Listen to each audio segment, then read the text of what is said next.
Então, não esqueçam de atualizar nunca. Jamais deixem de fora a atualização, tá bom? E não fique preocupado, só no processo seletivo. Você está atuando, você está trabalhando. Você precisa saber sim dessa informação. Por quê? Porque você pode se contaminar, tá? E o pior, levar para dentro da sua casa algum agente infeccioso, tá? Olha só, espalhar para outros pacientes, olha só quantas repercussões negativas. Eu tenho aqui para lhe dar de exemplo, se você não utilizar a forma adequada dos EPIs, tá? Lembrando, eu já fiz uma live sobre a retirada do avental, tá, pessoal? Tanto a colocação como a retirada.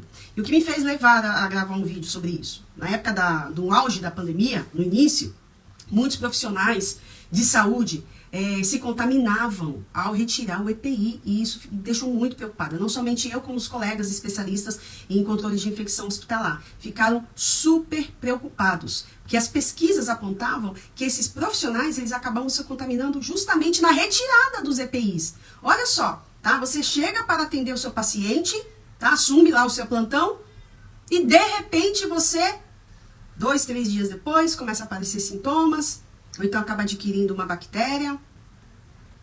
Por quê? Porque não fez da forma adequada, não fez da forma correta, tá? Mas esse tema falam tanto, né? Muito falado, mas pouco executado de forma adequada, tá?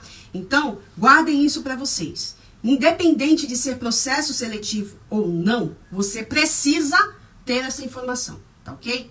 Às vezes você quer mudar de emprego, vai mudar de setor, vai fazer ali um processo seletivo interno, tá? É porque você trabalha que você às vezes é promovido diretamente. Não, as empresas, ela por vezes dá oportunidade para o colaborador mudar de setor, tá? Galgar outro nível, tá? Mas para isso precisa passar por um processo seletivo. Aí você se depara com essa questão. A colocação adequada, a retirada, qual a importância, tá? Então, eu vou já te dar uma dica. Não tentem decorar, entendam o motivo pelo qual você está colocando o EPI na forma adequada e retirando, tá? Porque se você tiver o raciocínio lógico, clínico, da importância da retirada e da colocação, aí você já não vai ter esse problema. Não decorei, é a touca, é o avental, é a luva primeiro. Então, eu vou te passar de uma forma bem didática, tá? Para que você não se perca nesse momento. Então, a primeira informação, antes de falar sobre colocação, retirada, ordem, toda colocação e retirada de EPI, você precisa estar com as mãos higienizadas, tá? Então, lembre-se, tá? Voltando. Se as mãos estão aparentemente limpas, eu basta utilizar o álcool em gel, tá? Livre de adornos, NR32. Se eu tenho uma unha de gel, se eu tenho pulseira, anel, relógio, tudo isso impede e tudo isso é fonte de levar e trazer os micro-organismos. NR32, eu não sei porque as pessoas não entendem ou não querem entender, ou caem no esquecimento, tá? E começam a colocar aquelas unhas em gel. Não é a sua área, não é a sua...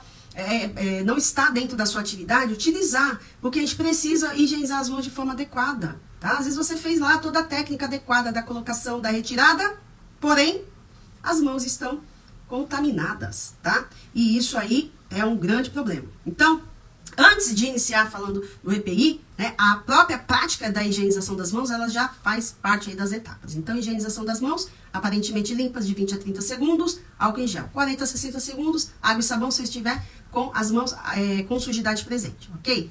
Então, pessoal, a própria Corém, ele desenvolveu uma cartilha de paramentação e desparamentação para guiar algumas instituições, tá? E assim, em cima disso também foram trabalhados através da Anvisa, enfim, todas pesquisas baseadas em evidências em relação à colocação. Então, quanto mais EPIs, né, no início da pandemia, era macacão, era avental, era tudo que se imaginava. Mas também foi observado que quanto mais você colocava, pior era para retirar. Nesse momento você se contaminava. Então, não adianta, né, se vestir uma árvore de Natal, se para que você precisa ali o seu EPI, a indicação é aquele EPI específico, tá? Então, vamos lá. O avental, tá? Então, eu fiz a higienização das mãos. O meu primeiro EPI é o avental descartável. Eu posso utilizar o avental de tecido e deixar pendurado? Não! Jamais, tá? Então, Inclusive, já tive casos na instituição de surto por escabiose, tá? A famosa sarna. Quando a gente fez a investigação na enfermaria, pasmem, o avental lá de tecido pendurado era o grande vetor, era o que estava causando aí, tá? A transmissão entre os profissionais, tá? Então, olha como é importante. O avental é descartável, ele não é para você dobrar e vou almoçar, vou deixar na gaveta, no armário. Não façam isso, tá? É de suma importância que você saiba. Ah, mas eu já utilizo um jaleco, eu já utilizo aquele pijama privativo, eu já utilizo o meu uniforme.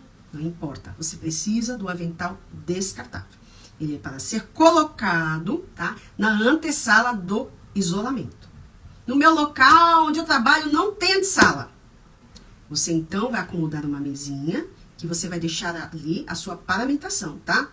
E a gente sabe que a construção e a arquitetura de alguns hospitais, por mais que sejam novos, às vezes o engenheiro lá, o arquiteto, não pensa nessa antessala, né? E é super importante, é ali que você vai se paramentar e desparamentar antes de sair do quarto do paciente, tá, pessoal? Então é importante. Se eu tenho isolamento, eu preciso dessa antessala com pia, com armário adequado para guardar os EPIs, tá?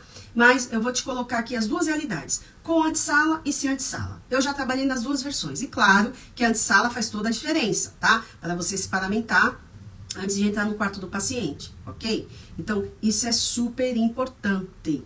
Aprendam. Higienizar as mãos, tá?